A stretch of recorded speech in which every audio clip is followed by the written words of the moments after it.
This trick has such a simple solution, spectators just never see it. So I'm going to demonstrate the trick for you and see if you catch the move. For this trick, we're going to use a mixed up deck of cards, and then we'll take the 2 jokers out. We'll have the spectators shuffle the cards as much as they want before we begin.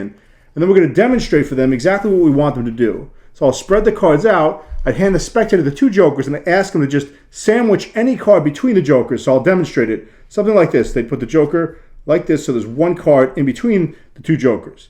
So I have my spectator, Vinny, who's going to help me out today. So Vinny, I'm just going to shuffle these cards again one more time so neither of us know where any cards are. Okay. And you pick up the 2 jokers. I'll spread these cards out on the table, and I want you to just put them next to any card. So sandwich a card between the 2 jokers. Okay. All right. So what's that card?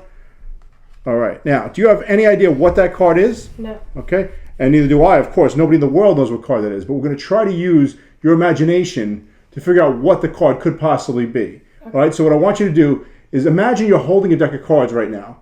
All right. And you're going to separate it into red cards and black cards. All right. Now, put half of the deck onto the table. Whichever half you want. I put the black half. The black half. Okay, cool.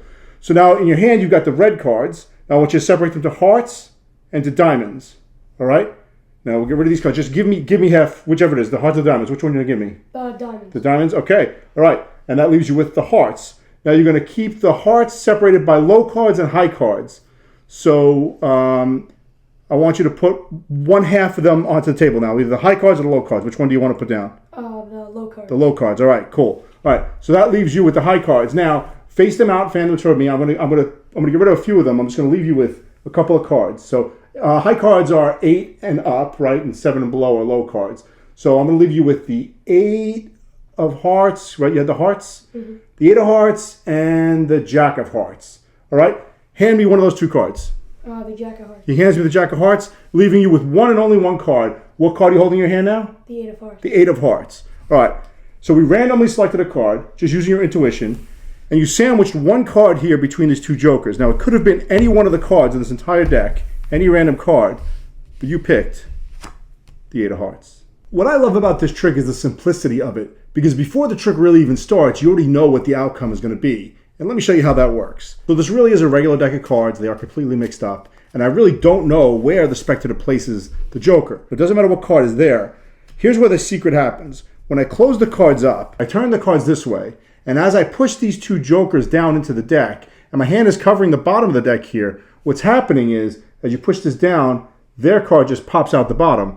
And so I can immediately see it's a 2 of hearts. When I push the 2 jokers down, I don't even look at my hand. So I just push them down. It's already sticking out now. It's covered by my fingers at the bottom so they can't see that. And I'm looking them in the eye while I'm talking so they don't suspect anything's going on in my hand. And while I'm talking to them and I ask them to take a deck, separate it to red and black, as I go to pick the cards up, now I peek at this card. I can see it's a 2 of hearts. And with my thumb, I just push it in and I put the deck onto the table. Now the dirty work is done already. I know exactly what card I want to get to. I'll flip the deck over and I'll leave it here. And now the rest happens in their hands. Now this trick is really just knowing what the card is and revealing it. So if you're not comfortable using the method I did, suggestion with the invisible deck, you could use any method you want to reveal the card because you already know what the card is. If you want to use the method I used, it's really just like a magician's force. Everything I'm asking him to do is to get me to, in this case, the 2 of hearts. So I'd ask him to separate the deck into red and black.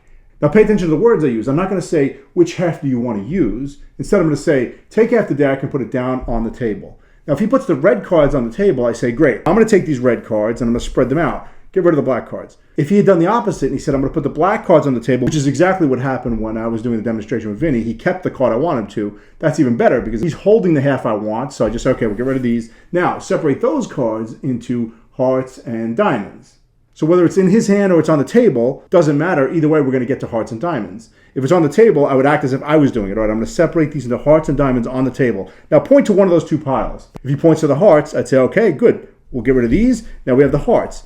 If you pointed to the diamonds, I would say, okay, great, we'll get rid of those, and that leaves us with the hearts. So it really doesn't matter which he points to or which he picks. I'm just going to always go with the one I want to go with. All you have to remember is that anytime the spectator doesn't do what you want them to do, you have to change how you're handling the cards. So for example, if he was holding half the deck, half red and half black, I wanted to pick the red half, of course.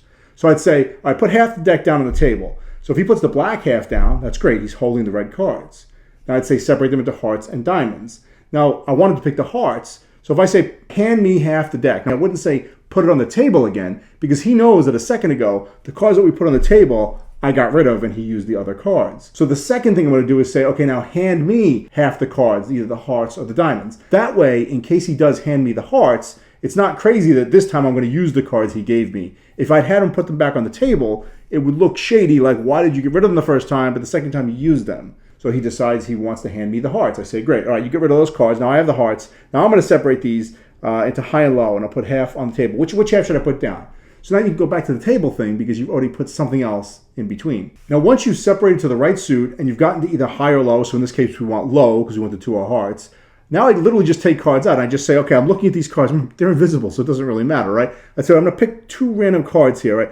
All right, so I have the 2. Of course, you're going to pick the one that you need to pick, right? So I'd say I have the 2 and I have the 7. All right, now point to one of my hands. If they point to this hand where the 2 is supposed to be, of course I say, okay, great.